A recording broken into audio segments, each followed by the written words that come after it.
Your cause effect is very important. So the designer has designed the system to do this. The commissioner must make sure it does that.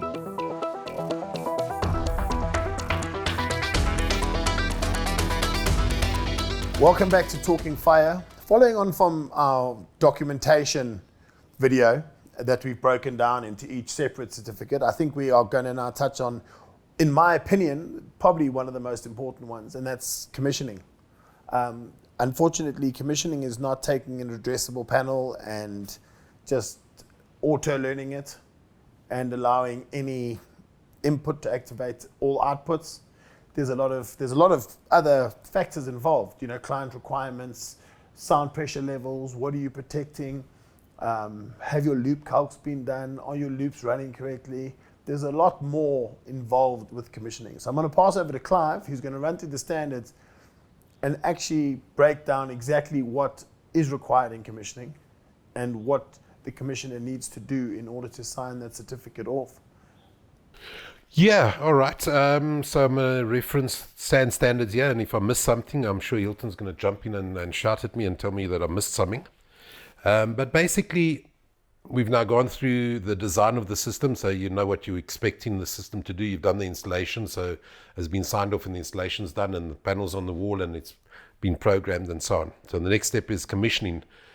We're going to test the equipment and we're going to test the system that's been supplied to make sure that it does what the client wants it to do. There are recommendations.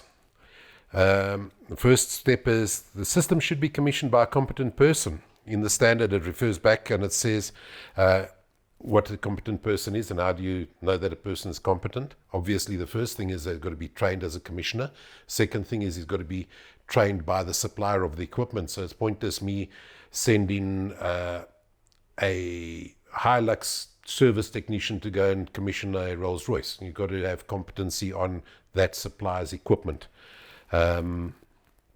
He's also got to have access to the requirements of the designer. So, if you're going to go commission a system, you've got to know what was designed and what it's supposed to do.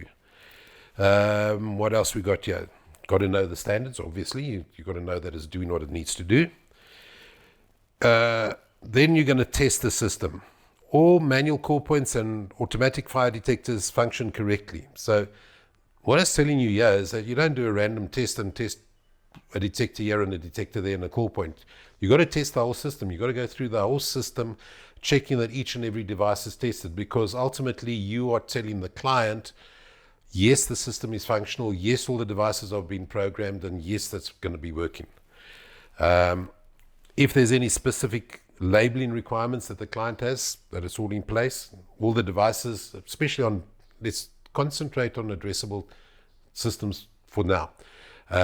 Your device is on a loop and it's got a device number. Make sure the label's there, because we come in 6 months' time and service the system, who knows what is where. And make sure that it's zoned correctly. We've been to many sites that the guys have done commissioning, and you got 4 loops of detectors on zone 1.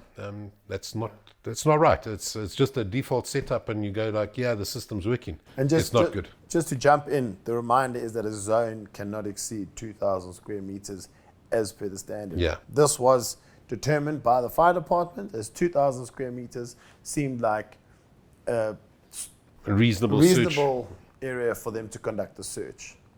So please, that is very important. Systems that are not correctly zoned are not compliant, whether they are addressable or conventional. Absolutely, yeah. So that's why normally on a conventional system, you've got a limit of 20 devices on a zone, because it's 2,000 square meters. When you're testing the system, make sure that the devices, this is zone for zone 3, does it come up as zone 3 on the panel? Is there text? Because you spent now tons of money on this installation, for the facility that it can say device number 13 in Joe Bloggs' office is there. Make sure that the text is in there. Make sure it's done properly. Sound levels. There's a standard for the sound levels. SANS 7240, parts 16 and 19 tells you what the sound levels must be. Sound meter, check that you got the right sound. Remote alarming of your system. Make sure those alarms go through. A radio link to the fire department, a REMRAD system, a link to your security officer, company. A lot of places are now using the fire detection system to go onto your alarm system, your intrusion alarm system, because that goes to a central alarm point. However, keep in mind then, if you are using that, then the battery calculations that to be done. If you've got a power failure and your alarm system only lasts for half an hour, your fire detection system is of no use because it's not giving the alarm through. And I think just for the end user as well as the contractor, this is a requirement. Absolutely. Should you not have your system remote monitored or sending a signal to somebody outside the premises, your system is not compliant. You Yep. can have the best fire system in the world, but if no one's there while the sirens are going off, it's really not It's worthwhile. fairly pointless. Your cause and effect requirements. So, multi-story building, there's a fire on the 5th floor, homing of lifts, all of that stuff has to be in place. Air conditioning shut off. You don't want your air conditioners and fresh air fans supplying fresh air into the fire. And it's just going to make it a bit worse. What else have we got? Yeah. The cause and effect, sorry, just to touch on cause and effect again. The cause and effect should also be covered in the design. That is my personal opinion. Yes. Because, obviously, specifically when we're talking about multi-story buildings and stuff, say I've got a 10-story hotel and the fire is on story number 9. We need to let the 10th and 9th floor know first. Yeah. Otherwise, it's going to be chaos. There's going to be too many people going down the evac. So you need to have a controlled evacuation. Yes. As well as in that situation, there's also the need for staff alarms. Yeah. Just to confirm and stuff like that. Yeah, and that is all covered in the standards. So, and your cause effect is very important. So the designer has designed the system to do this. The commissioner must make sure it does that. Yeah. That's what his job is. There was that story, I think in the UK, I do stand to be corrected, with a 52-story building with a single fire escape. Yeah. So if the cause and effect was incorrect there, I can only imagine what the outcome would be.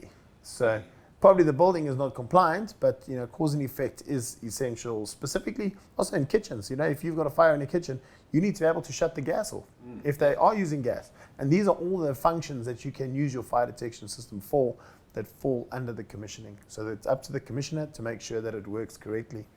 Verify that your battery designs are right, that you've got the right batteries in there. Make sure you've used the correct cable. Yeah, that was the next point. Yeah, make sure you've used the correct cable and that your loop calculations are done. Make sure you know what the correct cable should look like and how to know that it's the right cable. Exactly. We're going to touch on that a bit later on. Let's see what else we got here. Radio. If you're using a radio linked system, your radio detectors, you've got to do a signal strength and make sure that you're going to have the signal coming through all the time. Batteries need to be labeled. The batteries have to be changed every 3 years, so there must be a label on the installation date so that you can know. Check the documentation. Make sure that all the documentation is in place, as what we discussed earlier, your design, installation certificates, your handover. And then ultimately, the client, it's a good idea that the client is with you when you're doing the commissioning, that he also knows what the system does, so that he's got knowledge of what he's got. You're not going to spend millions of rand on a fire detection system and go, yeah, it's there in the corner, fine, it's working. 100%. You need to know what the thing does. What else do we have here? I think that's sort of covered most of it. Did I miss something? I think just to sum it up, the commissioner is really responsible for taking what the design has done, what the installer's done, and making sure it works correctly. So in my personal opinion, a large amount of liability relies on the commissioner to consider that he does that system, and he needs to voice any concerns that he does, because generally a failure of systems would probably come at commissioning level. Overloaded loops, interference on the line, that kind of stuff, and that gets picked up at commissioning level under cause and effect settings to make sure that's done. So commissioning is a really big part. Commissioning is it's signing off the system. It's saying that the system works according to what your requirements are, the designer requirements are, so you putting it all together. Commissioner must have knowledge on the standard. He should have intimate knowledge of the standard so that he can go back to the design and say, you've not covered this area, you haven't done this, you haven't done that. Is there a reason? Why is it not documented in the design document? Exactly. So there's a lot of responsibility on the commissioner, both on the detection and the gas side, to be honest. Yeah. So, I think it's relevant. I think we've been discussing detection a lot, but all of this is relevant to the gas side. In fact, gas is even more important, because on the detection side, if the alarm doesn't go off, okay, but in the gas side, you can kill people if the design's wrong, and make sure that the pipe work is right. Yeah, I think that's going to be a whole different discussion that we have at some point. Yes, we will definitely bring some more gas stuff involved, but I think that's enough on commissioning. But once again, we will be putting some documentation together that we'll be sharing on our LinkedIn page that people can have a look. So, or otherwise, just please contact us. We've got, we're more than happy to share what we have, regardless of whether you're a member or not. If you're looking to get educated in our field, please contact us and we'll get back to you.